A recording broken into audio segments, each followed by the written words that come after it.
Good morning, students. How are you? I think you are very fine at your place. Today I am going to teach you history chapter of 11th class. In this, I am going to teach displacing indigenous people. Indigenous people means हो गए वहाँ के एक particular country के जो native people होते हैं, जो वहाँ पे कई हजार थाउजेंड्स ऑफ ईयर से जो पीपल्स वहाँ पे रह रहे थे, उनको बाहर से आए यूरोपियंस लाइक जो पीपल्स थे, उनकी वजह से उनको उस एरिया से निकल कर जाना पड़ा। तो अपन आज इन पीपल्स के बारे में बात करेंगे कि why they have to leave that place, उनको वो जगह क्यों छोड़नी पड़ी, यूरोपियंस के आने के बाद में वो क्या प्रॉब्लम फेस कर रहे थे। इन्हीं सारी चीजों के बारे में अपन बात करेंगे। आज अपन जो बात करेंगे वो नॉर्थ अमेरिका, साउथ अमेरिका जो कॉन्टिनेंट्स हैं, इसमें बात करेंगे। नॉर्थ अमेरिका का जो कॉन्टिनेंट है, इसको आज अपन मेजर जो 3 पार्ट्स हैं, कनाडा के बाद में यूएसए और मैक्सिको, इसके जो मेजर पार्ट्स हैं, आज अपन इनके बारे में पढ़ेंगे। आपने महात्मा गांधी जी के बारे में सुना होगा। उन्होंने साउथ अमेरिका में ब्लैक और वाइट पीपल्स के बीच में डिस्क्रिमिनेशन था, वो डिस्क्रिमिनेशन कैसे आया, वहां पे वाइट पीपल्स कैसे आए, ब्लैक पीपल्स कैसे आए। इसी तरह ही वाइट पीपल और ब्लैक पीपल्स का जो डिस्क्रिमिनेशन है वो कनाडा, यूएसए और मैक्सिको में भी है। और ये आफ्टर मतलब 20th जो सेंचुरी है, इसमें आकर ये यहाँ पर खत्म हुआ। नहीं तो यहाँ तक ये बहुत ही बड़े लेवल के ऊपर ये चल रहा था। ठीक है, तो यहाँ पे जो नेटिव पीपल थे ये यहीं पे रहते थे। यूरोपियन जो थे, अपने नाम सुना होगा वास्को डी गामा, कोलंबस वगैरह। वास्को डी गामा ने इंडिया को फाइंड किया था, है इंडिया कहाँ पर है। कोलंबस ने अमेरिका की खोज की थी। तो यहाँ पे जो यूरोपियंस थे ये ट्रेडिंग करने के लिए इस एरिया में आए थे। और भी बहुत सारे पर्पस थे, जैसे यूरोपियन कंट्री में एक ट्रेडिशन था कि जो एल्डेस्ट सन होता है उसको प्रॉपर्टी पे राइट नहीं मिलता। ठीक है, तो वो जो पर्सन है वो अमेरिका लाइक जो कंट्री थे इनमें आ गया। यहाँ पे जो आपकी लैंड है बहुत ही नॉमिनल ₹4 में मिल जाती थी, क्योंकि यहाँ के जो नेटिव जो पीपल थे वो लैंड की ऑनरशिप को पसंद नहीं करते थे। वो इतना ही यहाँ पे प्रोड्यूस करते थे जो उनका सेल्फ कंजप्शन के लिए जरूरत होता था। वो चीजें खरीदते ही नहीं थे, वो चीजें मोस्टली एक्सचेंज करते थे, और एक्सचेंज भी गिफ्ट के रूप में करते थे। यानी कि यहाँ के जो पीपल थे, नेटिव जो पीपल थे, उनका फ्रेंडशिप वाला बिहेवियर था। ठीक है, यह लोगों को दोस्त बनाने में ज्यादा विश्वास करते थे, और ये फिश वगैरह, मीट वगैरह भी खाते थे ये पीपल, लेकिन ये उतना ही लेते थे जितना इनको जरूरत है। इससे ज्यादा ये हंट वगैरह नहीं करते। यानी कि ये प्रॉफिट के लिए या सेलिंग पर्पज के लिए ना तो ज्यादा प्रोड्यूस करते थे और ना ही ज्यादा ये हंट करते थे। क्लियर है? अब अपन इस चैप्टर को और बारीकी से पढ़ेंगे। इस चैप्टर में जो अमेरिका और जो ऑस्ट्रेलिया है, यहाँ के जो पीपल्स थे, नेटिव पीपल्स जो थे, इस चैप्टर में अपन उनके बारे में पढ़ेंगे। ठीक है, यहाँ पे जो स्पेनिश और जो पुर्तगीज कहाँ से आए थे? पुर्तगाल से। स्पेनिश कहाँ से आए थे? स्पेन से। ये यूरोपियन कंट्रीज के नेम है। ये यहाँ से कंट्रीज आए। यहाँ से जो पीपल जो थे वो जब एंटर हुए तो इन्होंने यहाँ पर आके अपना धीरे धीरे इस एरिया को एक्वायर करना स्टार्ट कर दिया। ठीक है, ये जो यूरोपियंस पीपल थे ये कहाँ कहाँ गए हैं? नॉर्थ अमेरिका गए हैं, साउथ अमेरिका गए हैं, सेंट्रल अमेरिका गए हैं, अफ्रीका के अंदर में भी गए, ऑस्ट्रेलिया में भी गए, न्यूजीलैंड में भी गए। क्योंकि उस टाइम में इन्होंने पास में टेक्नोलॉजी थी, इन्होंने बड़े बड़े शिप्स इन्वेंट कर लिए थे जो इतनी लंबी जो सी ट्रेवल था वो कर लिया करते थे।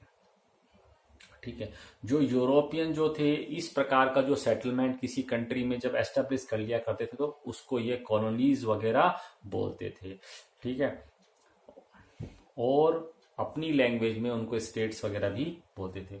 19th और 20th सेंचुरी में यहाँ पे people from Asian country also migrant to some of these country. Asia country से भी जो पीपल्स थे वो भी माइग्रेंट होके वहां पर गए थे।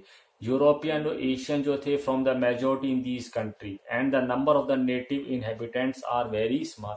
और इतना ज्यादा माइग्रेंट हुआ इस रीजन के अंदर जिसकी वजह से वहां के जो नेटिव जो पीपल थे वो तो कम हो गए नंबर में, और जो बाहर से जो पीपल्स आए थे उनका नंबर बहुत ज्यादा हो गया। अब ये लोग क्या करने लगे, डोमिनेंट बिहेव करने लगे उन नेटिव पीपल के साथ में।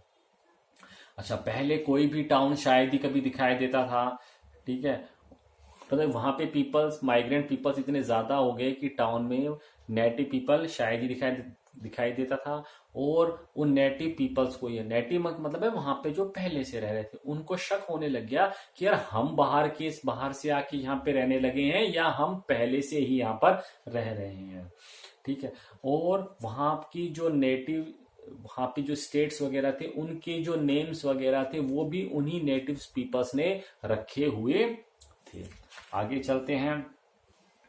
अच्छा, जो आज हम आपको अमेरिका के बारे में बात कर रहे हैं, ऑस्ट्रेलिया के बारे में बात कर रहे हैं, ये सारी की सारी जो बातें हैं ये यूरोपियंस कंट्री ने लिखी थी। हालांकि वो जब बात करते थे अमेरिकन्स की, तो अमेरिकन्स की जब बात करते थे तो क्या दिखाते थे कि अमेरिकन जो है वो यूरोपियंस को पे हमला करते हैं और हमेशा अपनी ही बड़ाइयां लिखते थे। फिर कहीं जाके 1840 में अमेरिकन पीपल ने भी अपनी हिस्ट्री लिखना स्टार्ट किया कि भाई हमारे साथ में भी क्या क्या हुआ था, ठीक है। और much later from the 1960 the native people were encouraged to write their own history.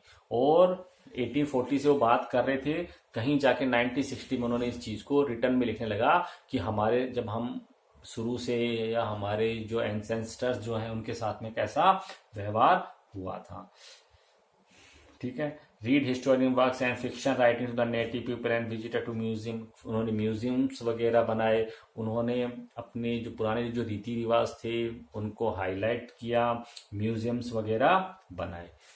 फिर जो आज हम आपको इस चैप्टर में बात कर रहे हैं, इस चैप्टर की जो हम बात कर रहे हैं, हमारे पास में जो रिटर्न रिसोर्सेज हैं वो हमने यूरोपियंस के भी लिए हैं और हमने अमेरिकन्स के भी लिए हैं, और कहीं फिर जाके डिबेट डिस्कशंस के बाद आज हम आपको डिस्प्लेसिंग इंडिजियस पीपल्स के बारे में बात कर रहे हैं। मतलब यूरोपियन जो थे उन्होंने भी इनके बारे में लिखा है, लेकिन इनको हमेशा क्रूएल दिखाया है, हिंसक दिखाया, वायलेंट दिखाया है और अपने आप को बहुत अच्छा दिखाया। अब अपन इसमें पढ़ेंगे कि वास्तव में स्टोरी क्या थी। यूरोपियन इंपेरियलिज्म मतलब जो यूरोपियन जो पीपल्स थे वो अपने एरिया को एक्सटेंड करते जा रहे थे।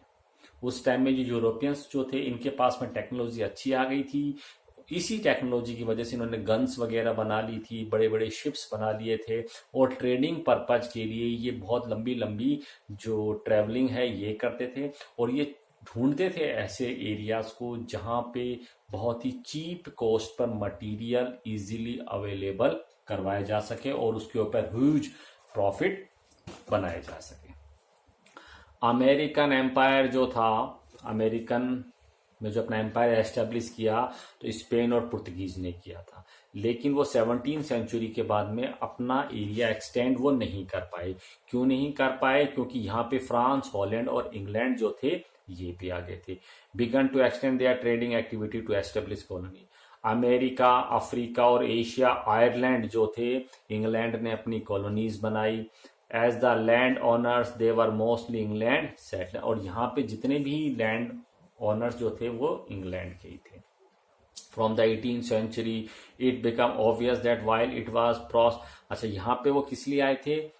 उन्होंने कॉलोनीज किस लिए बनाई थी? प्रॉफिट ज्यादा से ज्यादा लेने के लिए। वो मैंने क्या कहा, वो ट्रेडिंग पर्पज के लिए आए थे, तो वो चाहते थे वहां पे सेटल हुए, सेटल होके वो लोकल मटेरियल वहां से इजीली अडॉप्ट करते थे और फिर उनको एक्सपोर्ट कर दिया करते थे। सिग्निफिकेंट, अच्छा, और उन्होंने जिस प्रकार का वहां पे रूल्स रेगुलेशंस किया वो भी एरिया वाइज उनके अलग अलग थे। जैसे साउथ एशिया में ईस्ट इंडिया कंपनी जो थी, उन्होंने पॉलिटिकल पावर एक्वायर करने के बाद में हैं लोकल रूलर्स को डिफीट करने के बाद में और बहुत सारी टेरिटरी को जब उनसे छीन लिया, तब उन्होंने अपने हिसाब से कानून अपने हिसाब से रूल करने लग गए। हालांकि उन्होंने पुराना जो एडमिनिस्ट्रेशन जो सिस्टम था उसको उन्होंने लागू रखा। लैंड ऑनर्स जो थे उनसे वो टैक्स वगैरह जो थे वो कलेक्ट करते थे। इन्होंने वहां पे रेलवे वगैरह एस्टेब्लिश किया। किसकी वजह से एस्टेब्लिश किया? ताकि जो ट्रेड है वो इजियर हो जाए, मतलब आसानी से वहां से मटेरियल परचेज कर सकें और एक्सपोर्ट कर सकें। इन लोगों ने माइंस को एक्सक्लेवेटेड किया है और बिग प्लांटेशंस वगैरह बनाई। जैसे प्लांटेशन जो है पहले इंडिया में नहीं होता था, प्लांटेशन क्रॉप ये यूरोपियन लेकर आए थे। क्लियर है? आगे चलते हैं। इन अफ्रीका, अब देखो इंडिया में तो उन्होंने ऐसे किया, मैंने भी आपको बताया था कि इन यूरोपियंस ने जब जैसे जैसे अपनी कॉलोनी सेट करी, वहां पे उन्होंने अलग अलग वहां के पर्टिकुलर एरिया के अकॉर्डिंग, उस पर्टिकुलर रीजन्स के अकॉर्डिंग वहां पे उन्होंने पॉलिटिकल या रूल करने का जो सिस्टम था वो अलग अलग था। जैसे इंडिया की अपन ने बात कर दी, इंडिया में वो कैसे आए। इंडिया में पहले उन्होंने पॉलिटिकल पावर गेन करी, यहाँ के जो रूलर्स थे उनको डिफीट किया, उनसे एरिया एक्वायर किया, उनसे छीना और पॉलिटिकल सिस्टम बनाने के बाद में फिर वो यहाँ पर जो रूलिंग सिस्टम था वो चालू किया। अफ्रीका में इसके अलग था। अफ्रीका में क्या किया, मोस्टली ये लोग कोस्टल एरियाज पे ही सिचुएटेड थे। ये अफ्रीका के साउथ अफ्रीका को छोड़ के, साउथ अफ्रीका में तो ये अंदर तक गए थे, लेकिन बाकी अफ्रीका में ये कोस्टल रीजन जो थे यहीं पर ही इन्होंने अपनी कॉलोनीज वगैरह बनाई थी। अंदर जाते वक्त ये डरते थे। ठीक है। यूरोपियन कंट्री जो थे वो बहुत बाद में अफ्रीका के अंदर गए। जब वहां पे अफ्रीका में जब फ्रांसीसीज वगैरह आ गए थे, उन्होंने अपने एरियाज बांट लिए थे, तब कहीं जाकर ये जो यूरोपियन जो थे, आगे चलते। The world settler is use for Dutch, इनके लिए सेटलर वर्ड्स यूज किया जाता था। साउथ अमेरिका अफ्रीका में डचेस के लिए, ब्रिटिश के लिए सेटलर वर्ड यूज किया जाता था। आयरलैंड में, न्यूजीलैंड में, ऑस्ट्रेलिया के अंदर, and the European in America में भी यूज किया जाता था। ठीक है। यहाँ की जो ऑफिशियल लैंग्वेज होती थी इन कॉलोनीज की, इंग्लिश ही होती थी। कनाडा में हालांकि फ्रेंच भी है, उसको भी ऑफिशियल लैंग्वेज का दर्जा मिला हुआ था। इनको अंडरलाइन कर लेना, एमसीक्यूज में क्वेश्चन आ जाते हैं। अब अपन नॉर्थ अमेरिका के बारे में बात करेंगे। जैसे मैंने आपको पहले ही बताया था, अपन नॉर्थ अमेरिका के बारे में बात करेंगे। जो पहले अपन बात कर लेते हैं कि नॉर्थ अमेरिका कहां से कहां तक फैला हुआ है। जो नॉर्थ अमेरिका है ये अपने आर्टिक सर्किल, मैंने आपको ग्लोब्स में कभी बताया होगा, आर्टिक सर्किल, अंटार्कटिक सर्किल। चलो एक बार फिर से बता देते हैं, तुमको ज्योग्राफी का भी थोड़ा सा ज्ञान हो जाएगा। ये बेटा इक्वेटर है। इक्वेटर के ऊपर 23 डिग्री एंड हाफ नॉर्थ पे ट्रॉपिक ऑफ कैंसर है। फिर 66 डिग्री एंड हाफ के ऊपर आर्टिक सर्किल है। तो जो आपका अमेरिका है वो नॉर्थ अमेरिका इस रीजन में है, आर्टिक सर्किल से लेकर कहां तक, ट्रॉपिक ऑफ कैंसर तक ये फैला हुआ है। ठीक है। इसके एक साइड में पैसिफिक ओशियन है और इसके इस साइड में अटलांटिक ओशियन है। क्लियर है? समझ गए? मैंने इसकी ज्योग्राफिकल जो कंडीशन थी वो आपको मैंने बता दी। अच्छा, इसके वेस्ट में रॉकी माउंटेन है। यहाँ पे बिल्कुल वेस्ट में इस जगह पर रॉकी माउंटेन है। ठीक है। Is the desert of Arizona है and Nevada. Still further west the Sierra Nevada mountain है। ईस्ट कोस्ट, जो ईस्ट कोस्ट ईस्टर्न साइड में आ गई, यहाँ पे प्लेन से है। प्लेन एरिया होने की वजह से यहाँ पे बहुत सारी रिवर्स हैं, जिसमें इंपॉर्टेंट मिसिसिपी और ओहियो है। एप्लांचियन माउंटेन्स है यहाँ पर। साउथ में मैक्सिको है, मैक्सिको आ गया। नॉर्थ अमेरिका के साउथ में मैक्सिको आ गया। 40% of the Canada is covered with forest. जो कनाडा है यहाँ का 40% जो एरिया था उस टाइम में ये जंगलों से घिरा हुआ था। ऑयल, गैस और मिनरल यहाँ पे रिसोर्सेज हैं। सॉरी, अभी भी है 40%। ठीक है।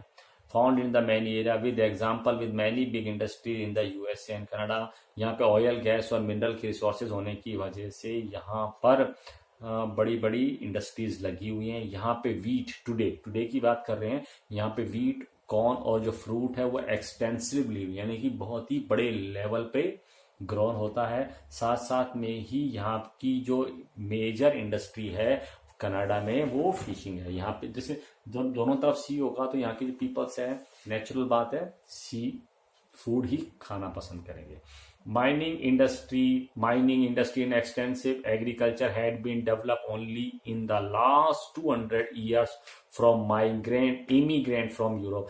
जो यूरोप से जो पर्सन आए थे उनके आने के बाद या आज से जो 200 ईयर पहले ही इतनी लंबी मतलब इतने बड़े लेवल पे ये काम होने लगा, माइनिंग इंडस्ट्री और एक्सटेंसिव 200 साल पहले। इससे पहले ये सिस्टम यहाँ पर नहीं था। ठीक है, एमिग्रेंट्स कहाँ कहाँ से आए थे? यूरोप से आए थे, अफ्रीका से आए थे और चाइना से आए थे। इन लोगों ने ही एक्सटेंसिव काम किया, जबकि वो लोग जो थे वो इतना नहीं करते थे। But there were people who had been living in North America for thousands of year before the European land forest exchange.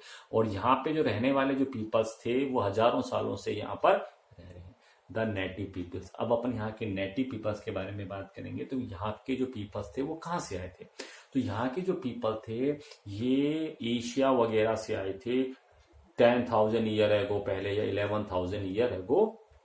ठीक है, the earliest inhabitant of the North America came from Asia over 30,000। ओहो, ठीक है, land bridge across the Bering straits.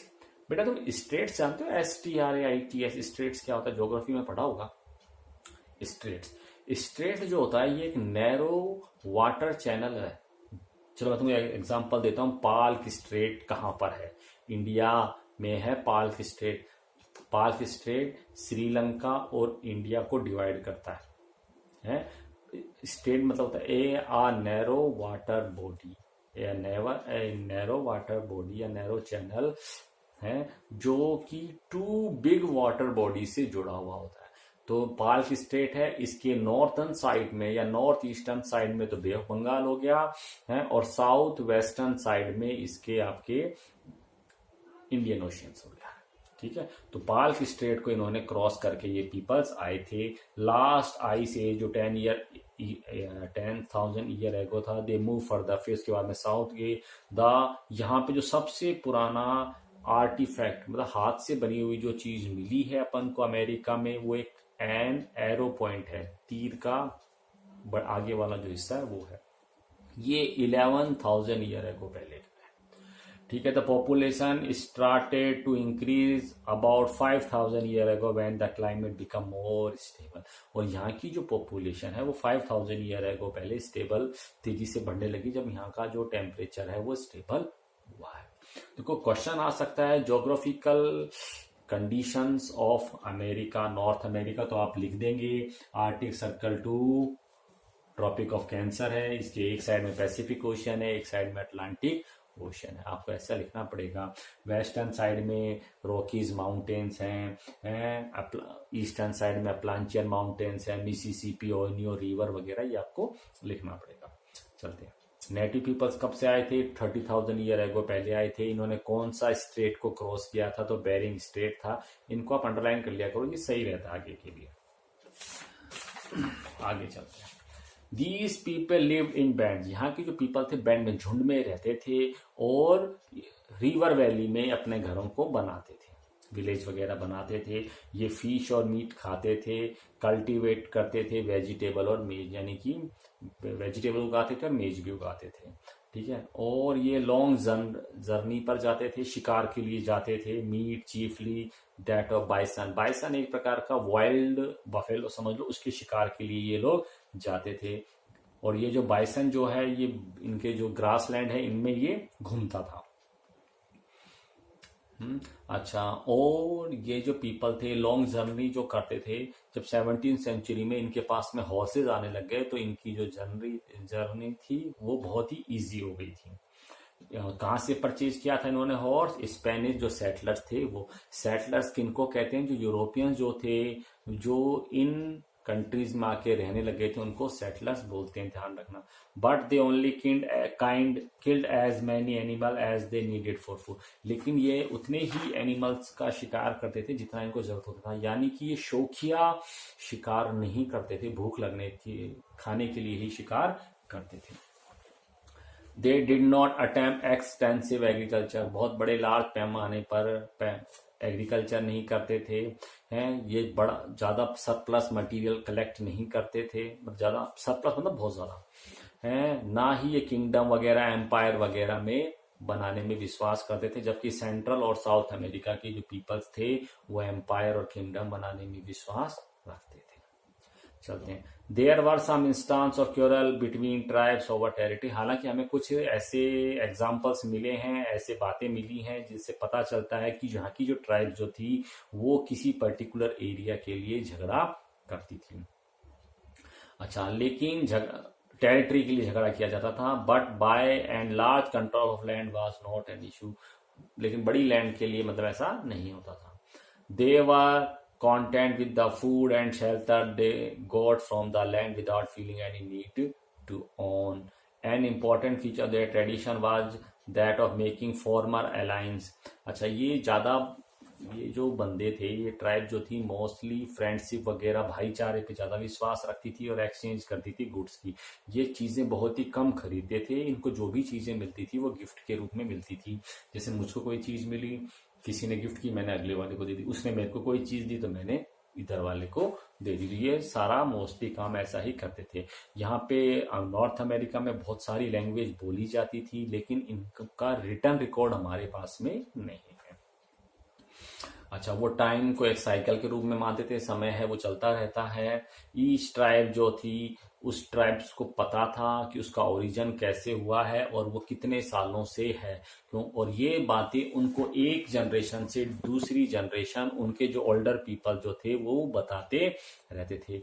ये लोग skilled craft person होते थे, यानी कि इनके पास में कुशलता थी कोई भी चीज बनाने की, मतलब क्वालिटी होया करती थी पीपल में, और बहुत ही सुंदर कपड़ा बनाते थे। ठीक है, और यह रीड करते थे लैंड को, मतलब ये क्लाइमेट के इतने नजदीक थे, क्लाइमेट से इतना फ्रेंडशिप से रहते थे, भाईचारे के साथ में रहते थे क्लाइमेट के में। ये है कि ये क्लाइमेट को पढ़ सकते थे। क्लाइमेट पढ़ने का मतलब है, जैसे अपने ओल्डर पीपल होते हैं वो बता देते हैं कि कब रेन होगी, अब तूफान आएगा, अब गर्मी ज्यादा पड़ेगी, कब क्या होगा, तो इस तरीके से ये अपने को उसको पढ़ लिया करते थे। अब एनकाउंटर्स विद यूरोपियन, यहाँ पे एनकाउंटर का मतलब है मर्डर वगैरह नहीं है, यहाँ पे एनकाउंटर का मतलब है आमना सामना। इनका यूरोपियंस के जब साथ में आमना सामना हुआ तो कैसा हुआ, इन्होंने कैसा फील किया, यूरोपियंस पीपल ने कैसा फील किया। तो देखो, जब यूरोपियन पीपल यहाँ पर आए थे तो उनको थोड़ा सा अच्छा लगा, क्योंकि जैसे मैंने आपको बताया कि यह लोग भाईचारे में विश्वास रखते हैं, दोस्ताना व्यवहार रखते थे। जब यूरोपियंस इनके पोर्ट पर उतरे, इनके कोस्टल एरिया पे आए, तो इन्होंने उनके साथ वार्म वेलकम किया।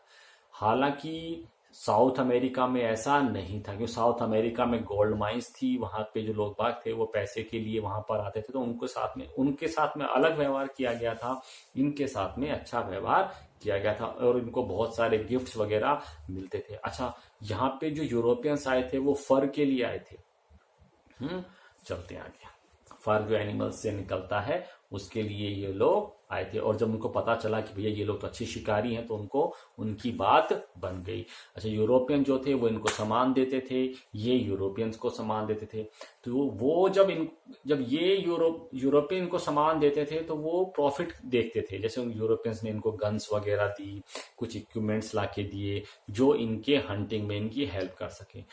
ठीक है, वो और जो ये मतलब यूरोपियन जो इनको सामान देते थे तो वो ये समझते थे कि नेटिव पीपल की भाई वो हमें गिफ्ट दे रहे हैं, तो ये भी उनको भाई क्या चाहिए, तो ये भी अपनी तरफ से वो चीजें देते थे।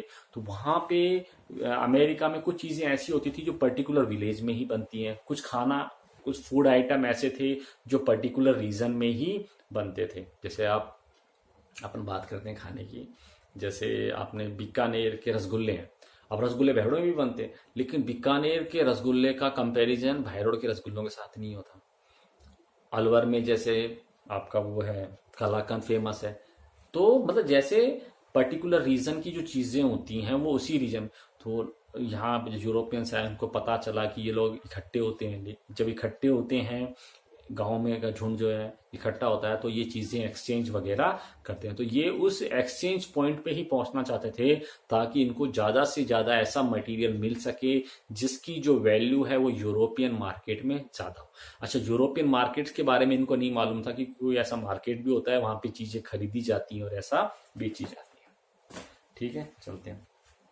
17वीं सेंचुरी में जो यूरोपियन जो ट्रेडर्स थे वो नॉर्थ कोस्ट पर आए थे, नॉर्थ अमेरिका में हैं।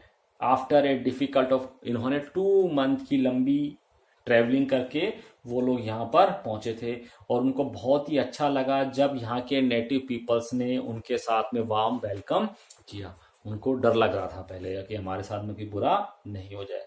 जबकि स्पेनिश जब साउथ अमेरिका में पहुंचे थे तो उनको बहुत सारी मुश्किलों का सामना करना पड़ता था। These adventure came to trade in fish and fur. ये किस लिए आए थे? को क्वेश्चन आ सकता है, नॉर्थ अमेरिका में पीपल्स किस लिए आए थे यूरोपियन? तो फिश के लिए आए थे और फर के लिए आए थे। तो सर फिश तो उनको वहां पे मिल जाती, हो सकता है कोई अच्छी क्वालिटी की फिश होती। चलते हैं। In which they got the willing help of the native who were expert at hunting. अब इनको बहुत अच्छा लगा कि हाँ भाई अपन जिस चीज के लिए आए हैं और ये जो नेटिव पीपल्स हैं ये लोग क्या कहते हैं उसमें हंटिंग में भी एक्सपर्ट है, तो उनका काम आसानी से बनता चला जाएगा। Further south along the Mississippi river, फिर आगे गए मिसिसिपी रिवर की तरफ। यहाँ पे जो फ्रेंच पीपल थे उन्होंने क्या फाउंड किया कि यहाँ पे जो नेटिव हैं held regular gathering to exchange handicraft unique tribe और food item not available in other region. इनको पता चला फ्रांसीसी को कि भैया ये एक पर्टिकुलर जगह पर इकट्ठे होते हैं, वहां पे चीजें एक्सचेंज वगैरह करते हैं जो कि दूसरे रीजन में नहीं मिलती। In exchange for local product the European gave the native. अच्छा, यूरोपियंस ने इनको क्या क्या दिया? क्वेश्चन आ सकता है, which things were given by the European to native people of North America. Question लिख लेना ये, तो आप इसमें आ जाएगा ब्लैंकेट्स दिए, आयरन वेसल्स दिए। हालांकि ये लोग क्ले पॉट्स को यूज करते थे लेकिन फिर भी इन्होंने आयरन वेसल्स लिए, गन्स ली। ठीक है, और गन्स उनके लिए एक यूजफुल सप्लीमेंट हो गया क्योंकि यहाँ इससे पहले वो लोग बोज और एरो का इस्तेमाल करते थे एनिमल्स को किल करने में। साथ के साथ में इन लोगों ने उनको अल्कोहल भी दिया। अल्कोहल के बारे में ये लोग नहीं जानते थे, अल्कोहल मतलब शराब। अच्छा, ये लोग तंबाकू वगैरह का सेवन करते थे नेटिव पीपल, तो इस तंबाकू के बारे में यूरोपियंस को एडिक्ट हो गए, यूरोपियन इस चीज के एडिक्ट हो गए। अच्छा, अब जो यूरोपियन थे उनको अच्छा लगा कि अल्कोहल के बारे में नहीं जानते, अल्कोहल इनको बहुत अच्छा लगा। अब अल्कोहल मतलब कि कोई चीज ऐसी होती है कि भाई एडिक्ट हो जाएंगे, दबाव में काम करेंगे, तो यूरोपियन की शर्तों को इनको मानना पड़ेगा, नहीं तो क्या होगा, यूरोपियन इनको वो नहीं देंगे, सामान नहीं देंगे। अब नेक्स्ट टॉपिक आ गया म्यूचुअल परसेप्शन। म्यूचुअल परसेप्शन का मतलब हो गया एक दूसरे के बारे में लोगों ने क्या सोच रखा था। तो यूरोपियंस जो थे वो यहाँ के नेटिव पीपल्स के बारे में क्या सोचते थे, और जो नेटिव पीपल्स हैं वो यूरोपियंस के बारे में क्या सोचते थे। यूरोपियन जो थे उन्हीं पर्सन को सिविलाइज कहते थे, सभ्य लोग कहते थे, जो पढ़े लिखे हों, जो किसी एक धर्म की पूजा वगैरह करते हों और शहरों में रहते हो, उनको ये लोग सिविलाइज्ड कहते थे। और जो लोग जंगलों में रहते थे उनको ये अनसिविलाइज कहते थे। तो यूरोपियन की नजर में नेटिव पीपल अनसिविलाइज थे। ठीक है, हालांकि कुछ अभी थोड़ा पढ़ ही लेते हैं, चलो। In the 18th century western European defined civilised people in terms of literacy. जो यूरोपियन पीपल थे सिविलाइज उनके लिए इस्तेमाल करते थे जो पढ़े लिखे होते थे, ऑर्गेनाइज रिलीजन होता था जिनका, और अर्बनाइजेशन होता, अर्बनाइज शहरों में रहते थे। To them the native of America people uncivilise. इनको अमेरिका के जो नेटिव पीपल है अनसिविलाइज लगे थे। एक फ्रेंच फिलोसफर थे जैन जैकब रूसो, वो इन पीपल्स के बारे में कहते हैं ये पीपल्स वो हैं untouch by the corruption of civilisation. वो ये मतलब उनकी नजर में ये बंदे बहुत ही अच्छे थे। यह लोग, देखो फिर से सुन लो, untouched by the corruption of civilization. जो सिविलाइजेशन जहां होता है वहां पे करप्शन होता है, तो उन पीपल्स के टच में नहीं थे। मतलब कि ये लोग स्वार्थी नहीं थे, हैं, ये हमेशा अपने बारे में ही नहीं सोचते थे, अपना भला करने के बारे में नहीं सोचते थे, चाहे तो दूसरे को नुकसान हो जाए। तो ये जो फिलोसफर है वो इन पीपल्स की बड़ाई करते हैं। इनके अलावा दूसरे भी थे। A popular terms was noble savage, इनको नोबल सवेज उन्होंने नाम दिया था। इनके अलावा दूसरे एक इंग्लिश पोइट थे William Wordsworth, indicate another perspective neither he or no Rousseau. हालांकि दोनों ही जो बंदे थे ये कभी भी अमेरिका नहीं गए थे, लेकिन यूरोपियन पीपल से इनके बारे में सुना था और इन्होंने एक परसेप्शन सेंस बना ली थी कि भैया ये लोग कैसे होते हैं। ठीक है, उन्होंने कहा कि ये लोग बहुत अच्छे हैं, यह लोग नेचर के साथ में कनेक्ट रहते हैं, इनके खुद के इमोशंस वगैरह हैं, इमेजिनेशंस करते हैं और सेल्फिश वगैरह ये नहीं है। अच्छा, अपन आगे चलते हैं। यहाँ के जो नेटिव जो पीपल थे, अब ये क्या सोचते हैं यूरोपियंस के बारे में। ठीक है, जो नेटिव जो थे, the goods they exchange with the European were gift. मैंने बताया जो यूरोपियंस जो इनको सामान देते थे वो इसको गिफ्ट समझते थे, और जो सामान देते थे यूरोपियन को वो डॉलर वगैरह या प्रीशियस चीजें दिखाई देती थी। हाँ, वो ये सामान को हम मार्केट में जाके बेचेंगे। ठीक है, for the European dreaming of becoming rich the fish they अच्छा, ठीक है, उनसे वो पैसे वाले हो जाएंगे। जो फिश और फर को वो जो लेते थे वहां से, तो उनको वो कमोडिटीज लगती थी, which they would sell for a profit in Europe, जिसको प्रॉफिट लेके वो यूरोप में सेल करेंगे। The price of goods they sold varied from year to year. अच्छा, जो यूरोप में जो सामान लेके जाते थे वहां पर, तो उस सामान की जो कीमत है वो सीजन टू सीजन अलग अलग होती थी। ठीक है, अब ये जो चीज, अब सीजन टू सीजन उस चीज की कीमत अलग अलग होती थी। जैसे मान लीजिए यहां से वो फिश लेके गए, वो फिश विंटर सीजन में तो अच्छी रेट पे मिलेगी, अगर मान लेते हैं सपोज कीजिए 100 रुपीज में, तो वो लोग 100 रुपीज की चीजें लाके नेटिव पीपल्स को दे दिया करते थे।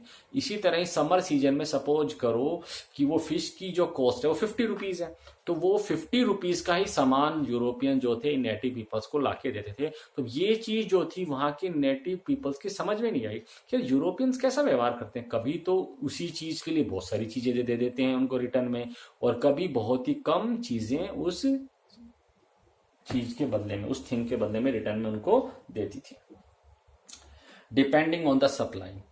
ठीक है, the native could not understand this, they had no sense of the market in far away Europe. वो मार्केट के बारे में तो जानते ही नहीं थे। वो सोचते हैं हमारा दोस्त कैसा है यार, कभी तो हमें उसी सामान के लिए बहुत सारा सामान दे देता है बदले में, और कभी हमारे पास बहुत ही कम सामान लेकर आता।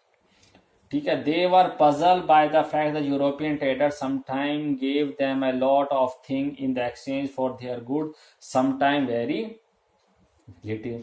दे were also saddened by the greed of the European, और कई बार उनको दुख होता था कि यूरोपियन जो है बड़े लालची हैं। मतलब ये आते थे और वो इनसे डिमांड करते थे भाई हमको ज्यादा से ज्यादा फिश दो, हमको ज्यादा से ज्यादा फर चाहिए। और फर जो था उसके लिए इनको वहां की जंगली बिल्ली जो थी उसका इनको शिकार करना पड़ता था। इनको दुख होता था इन नेटिव्स को कि हम जो ये शिकार कर रहे हैं इसके बदले में यह जो एनिमल्स हैं ये हमसे बदला जरूर लेंगे। जैसे हमने अभी आपको पहले बताया, फिलोसफर जो वगैरह थे वो बड़ाई करते थे ये नेचर के कनेक्ट में है, नेचर से ये कनेक्टेड है इमोशनली, इमेजनरी वगैरह जो भी आपको बताया था वो। ठीक है, they also were saddened by the greed of European in their impatience to get fur. वो ज्यादा उनकी हावल तावल लगा रहता था कि इम्पेशेंस था, धैर्य नहीं था उनमें कि हमको ज्यादा से ज्यादा फर चाहिए। They had slaughter 100 of beavers वही बिल्ली को बोलते हैं लोग, and the native were very uneasy fearing that the animal would take revenge on them for destruction. एक दिन वो एनिमल हम की आत्माएं वगैरह जो है वो हमसे बदला लेंगी। Following the European first European who were trader were those who come to settle in America. अच्छा, पहले जो यूरोपियन यहाँ पर आए थे वो ट्रेड करने के लिए आए थे, फिर धीरे धीरे यहाँ पे जो यूरोपियन जो थे वो यहाँ पर सेटल हो गए। From the 17th century there were groups of European who were being persecuted because they were a different sect of Christianity. अच्छा, यहाँ वो लोग आए थे जो कहीं ना कहीं किसी ना किसी तरीके से परेशान थे यूरोप में, और वो यहाँ पे आए थे। कोई एक पर्टिकुलर रिलीजन का होने की वजह से और उस यूरोपियन एरिया में उस रिलीजन की वैल्यू नहीं होने, रिस्पेक्ट नहीं होने की वजह से वहां से उनको निकाल दिया गया, तो वो पीपल्स यहाँ पर आके रहने लग गए थे। Many of them left Europe and went to America to begin a new life. नई जिंदगी की शुरुआत करने के लिए बहुत सारे जो पीपल्स थे वो यहाँ पर आए थे। As long as there was vacant land, यहाँ पे बहुत सारी खाली जमीन पड़ी थी, यहाँ पे कोई प्रॉब्लम नहीं थी। But gradually the European move further inland, फिर धीरे धीरे यूरोपियन जो थे अंदर की तरफ इंटीरियर पार्ट में भी जाने लगे, और जो यहाँ के नेटिव के जो विलेजेस थे वहां तक ये पहुंच गए थे। वहां पे ये लोग आयरन टूल्स वगैरह यूज करते थे और फॉरेस्ट को कट करते थे और फार्म्स में कन्वर्ट करते थे। ठीक है, जंगलों को काट के। Native and Europeans are different thing when they looked at the forest. Native वहां के रहने वाले पीपल्स और यूरोपियन वो जब फॉरेस्ट को देखते थे तो अलग अलग इमेजिनेशन करते थे। जैसे यूरोपियन जो है वो फॉरेस्ट को अनवैल्यूएबल समझते थे, वो चाहते थे कि फॉरेस्ट को कट जाना चाहिए और उसको एग्रीकल्चर लैंड में कन्वर्ट कर देना चाहिए, जबकि ये उसको एक घर समझते थे फॉरेस्ट को एनिमल्स का। Native identified track invisible to the European, और नेटिव जो थे वहां के फॉरेस्ट के बारे में अच्छी तरह जानते थे, रास्ते जानते थे जो यूरोपियंस को नहीं दिखाई देते थे। European dream was a country populated bye European with, जो एक यहाँ पे यूरोपियन जो थे imagine the forest cut down and replace by cornfield, European जो थे वो चाहते थे कि जैसे मैंने बताया आपको जंगल कट जाए और यहाँ पे कॉर्नफील्ड्स बन जाए।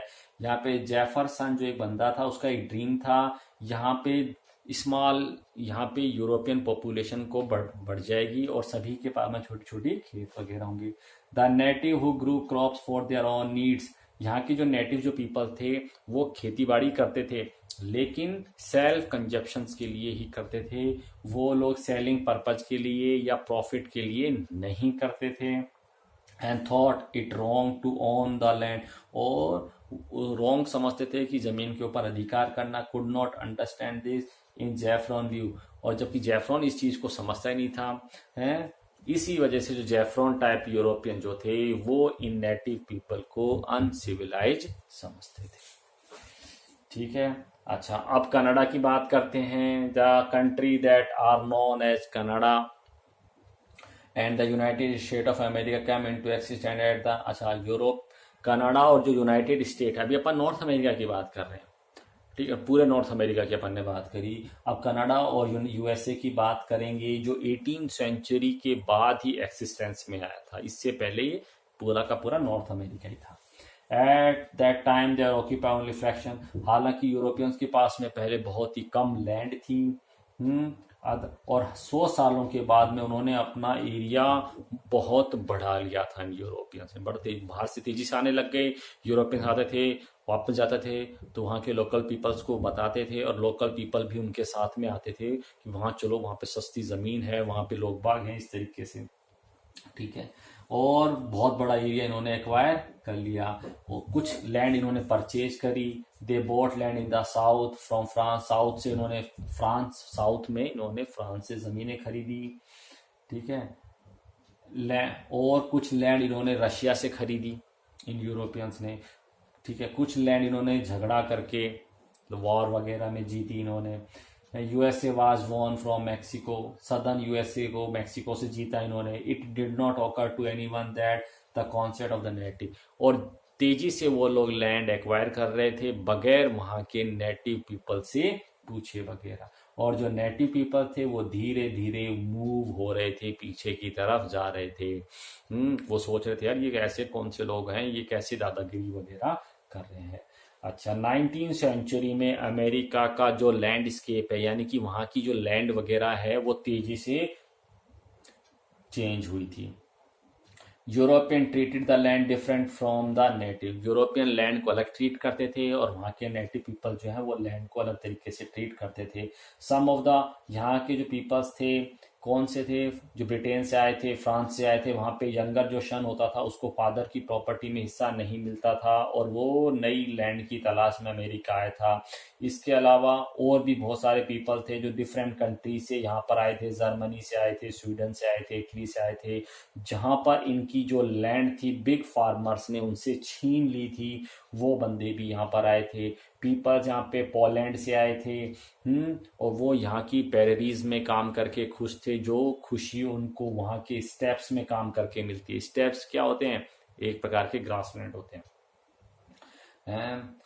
यहाँ पे वो ह्यूज प्रॉपर्टी बनाना चाहते थे लो प्राइस के ऊपर। उन्होंने clear land and develop agriculture, land, forest काटे, लैंड बनाई, और इन्होंने वो क्रॉप उगाई जो यूरोप में नहीं उगती थी, राइस और कॉटन, ताकि वो उसको वहाँ बेच सकें और प्रॉफिट कमा सकें, टू प्रोटेक्ट। और उन्होंने अपनी लार्ज लैंड को बचाने के लिए वहाँ के जो वाइल्ड एनिमल्स थे उनका बड़ी लार्ज अमाउंट पे उनकी हंटिंग करी, जिसमें वॉल्स और माउंटेन लॉयंस थे, और उनकी इतनी हंटिंग करी कि वो एक्सटिंक्शन की कगार पे पहुंच गए हैं। अच्छा, और यूरोपियन जो थे अपने आप को सिक्योर वो तब समझने लगे, तब वहां पर बार बैड वायर आ गई, कांटेदार तारे आने लग गई थी 1873 में, तब जाके इन लोगों ने अपने आप को सेफ समझने लगे। बेटा आज के लिए इतना ही। कुछ और डाउट्स हों तो आप कॉल करके पूछ सकते हैं, डाउट क्लासेस में पूछ सकते हैं। ठीक है, सी यू सून, फिर मिलेंगे, बाय।